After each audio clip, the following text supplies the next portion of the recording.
A celebrity chef's name can do a lot to make a restaurant a success, but it's no insurance against accusations of employee mistreatment, financial malfeasance, or professional misconduct. Here are some of the worst examples. Gordon Ramsay has fame and acclaim that few celebrity chefs on earth can match. But not everything the Scottish chef touches turns to gold. Ramsay opened his Los Angeles restaurant, The Fat Cow, in November 2012, and it quickly became a popular destination in the Grove shopping district. Before long, however, things started to fall apart. TMZ reports that in April 2013, the contractor who built the restaurant sued Ramsay, claiming the chef still owed roughly $45,000 in unpaid bills. Just 2 months later, former employees of the Fat Cow filed a class action lawsuit against Ramsay.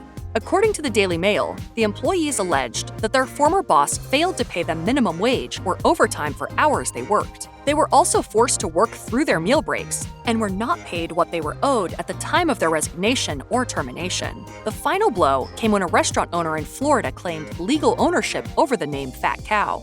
The International Business Times reported. Instead of taking on another legal battle, Ramsay shuttered the Eatery in March 2014. Can't take it anymore. I cannot take it anymore. The stage was all set for Gabe Erales and his Austin, Texas restaurant, Comedor, to move into the national limelight in 2021. There's almost no better publicity in the culinary world than winning Top Chef, which is exactly what Erales did on the hit show's 18th season. But a post-victory scandal ended with his termination. Just days after the Top Chef finale aired, the Austin American-Statesman reported that Erales had been fired from Comedor the previous year because he violated the restaurant's harassment and discrimination policies. Prior to filming Top Chef, Erales had started a consensual relationship with a female colleague. The relationship ended after Erales returned to Austin, at which point he began cutting the woman's work hours. He originally said the move was based on performance, a claim that Comedor chef partner Philip Spear labeled false. Erales eventually came clean, telling the paper, "After I returned from Top Chef, I made some business decisions as a manager that affected this employee and were found to be discriminatory, and I realized that those were bad decisions." John Besh has checked off nearly every box a chef could dream of. James Beard Award winner, cookbook author, television host, and, of course, owner of a suite of acclaimed restaurants. But that reputation took a major hit in 2017, when NOLA.com reported that an employee of the Besh restaurant group filed a discrimination complaint against the organization. The employee claimed to have been sexually harassed by Besh and other male colleagues. After an in-depth investigation, NOLA.com uncovered a total of 25 current and former employees of BRG who claimed to have been victims of sexual harassment, including inappropriate touching and suggestive comments. Comments about what we were wearing, how we looked in the office. In a statement, Besh wrote, "I also regret any harm this may have caused to my second family at the restaurant group, and sincerely apologize to anyone past and present who has worked for me who found my behavior as unacceptable as I do. I alone am entirely responsible for my moral failings." For a time, Graham Elliot was the darling of Chicago's culinary scene. After earning 3 James Beard Award nominations and becoming the youngest chef to garner a 4-star review from a major news outlet, Elliot opened a restaurant named after himself in 2008. It was soon awarded 2 Michelin stars, putting Elliot in the national spotlight. In March 2012, however, Elliot was sued by Gregory Curtis, a former waiter. According to the Chicago Tribune, Curtis claimed he was not paid minimum wage and had to pool his tips with other employees who were not entitled to tips, which would be a violation of federal labor laws. By the time the lawsuit was filed, Curtis's attorney said the restaurant had already revamped its tipping policy, telling the Tribune, "It appears based on our investigation that this restaurant has changed their practice so that cooks and food runners no longer share the tip pool. The problem is that they have not sought to reimburse everyone who is victimized by this practice, including our client." The suit eventually reached class action status with a total of 14 former staff members. According to TMZ, Elliot reached a settlement with the former employees. The settlement amount was not disclosed, but just over a year later, Elliot announced he was closing his namesake restaurant.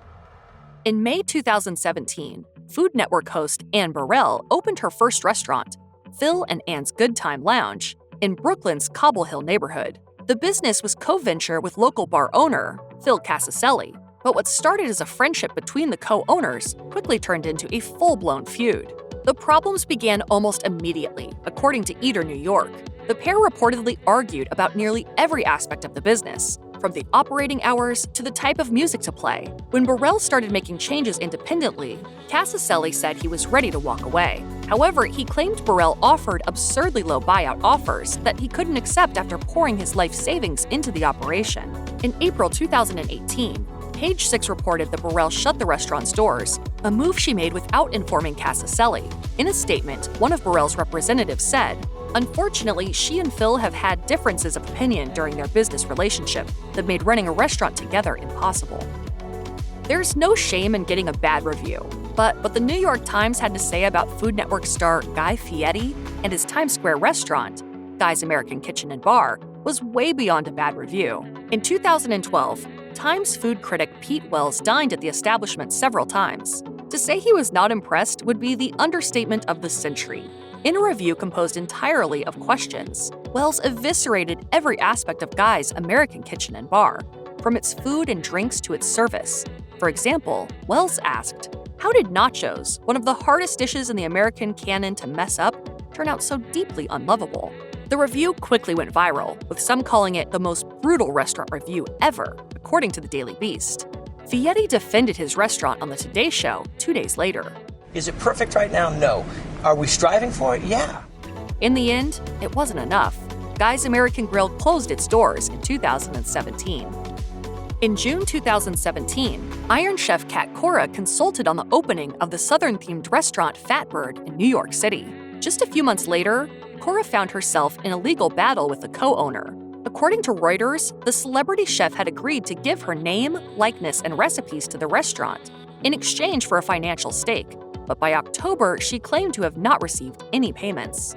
Cora also alleged that the restaurant was being run so poorly that it was damaging her reputation. This all led to her filing a lawsuit against her partner, seeking monetary compensation and a revocation of the rights to her name and likeness. Her lawyer said, Kat expended a significant amount of time, effort, energy, and expense on this project. This suit seeks to recover for her what she was promised. Amid the lawsuit and negative reviews, Fatbird closed its doors in December 2017. Cora didn't walk away empty-handed, though. Just over a year later, according to Page 6, Cora won her lawsuit and was awarded more than $500,000. By 2008, Tom Colicchio was already a successful chef, restaurateur, and cookbook author. But then he became one of the judges and hosts of the increasingly popular Top Chef and entered the stratosphere. That celebrated status, as well as the reputation of his growing craft restaurant chain, was threatened when a former employee filed a lawsuit in December 2008. According to the New York Times, the former waitress, who worked at Craftbar in New York City, claimed management broke federal and state laws by withholding overtime pay and sharing tips with employees who weren't eligible for them. One of the plaintiff's lawyers said, "The craft restaurants have earned Mr. Colicchio and his partners great success. This success, however, has come at the expense of the restaurant's hourly service workers, to whom the defendants have denied proper minimum wages, overtime compensation, and tips they earned from customers." Colicchio disagreed, telling the Times that he thought the lawsuit was baseless. He added, "We're confident that a thorough investigation in the courts will find that Craftbar and Craft Worldwide Holdings have conducted themselves with the highest integrity and concern for the well-being of their employees." The lawsuit was reportedly settled, and Craftbar remained open for nearly another decade before a rent hike forced it to close in 2017. From 2005 to 2018, Iron Chef and James Beard Award winner Jose Garces opened or managed a whopping 29 restaurants, according to the Philadelphia Inquirer. Multiple lawsuits filed against the celebrity chef allege he spread himself too thin and then stiffed people with whom he did business. Over an 8-month span, from fall 2017 to spring 2018, Garces was hit with 6 different lawsuits, the Inquirer reported. 4 came from food suppliers who had not been paid, one from a landlord looking for back rent, and another from a pair of investors who claimed they were owed returns. In that last lawsuit, a New Jersey couple said they had invested $2.5 million in Garces' restaurant. Things were going well until 2016, when Garces opened a New York City location of his flagship, Amada Eatery. The investors claimed to have contributed $700,000 in exchange for a promised 20% return, but say Garces ceased all payments. The pair went as far as claiming Garces never had any intention of paying the money back. Whether or not the lawsuit was the final blow is hard to say, but Amada, New York, shut its doors that spring. In the early 2000s, Johnny Iuzzini quickly became the golden boy of America's pastry world. He won a James Beard Award, served as a judge on Top Chef, Just Desserts, and was head pastry chef at Jean Zorza, one of New York City's most lauded culinary establishments. He was alleged to have sexually harassed several female co-workers there between 2009 and 2011, according to an investigative report by Mike. The outlet spoke to 4 former Jean Zorza employees who worked under Iuzzini, and a few weeks later reported that 4 more women had similar accusations against the celebrated chef. You could take that pound cake and soak it in your favorite alcohol. Soak it in a little brandy, soak it a little bit of Chambord, something to liven it up a little bit. Or if you need a little help getting her to say yes. Iuzzini confessed to some, but not all, of the claims. He told Mike, "I began working in kitchens when I was 15 years old, back in a time when it was rare to see women in the kitchen, and behavior was more body than professional. This was the behavior I learned as a boy, and for too many years participated in during my restaurant career, and it was wrong." Top Chef alum Mike Isabella parlayed his television fame into Mike Isabella Concepts, a multi-million-dollar company with more than a dozen restaurants in the Washington, D.C. area. But the empire came crumbling down after the former director of operations at one restaurant, Isabella Eatery, filed suit in March 2018. According to the Washington Post, the plaintiff accused Isabella and his business partners of sexual harassment. The complaint alleged that Isabella and others created a bro culture that included unwanted touching, offensive name-calling, and other sexist behavior. Washingtonian reported, Isabella claimed innocence and vowed to fight the charges in court, but the damage was already done. Isabella Eatery closed in August 2018, and the following month, the chef filed for bankruptcy.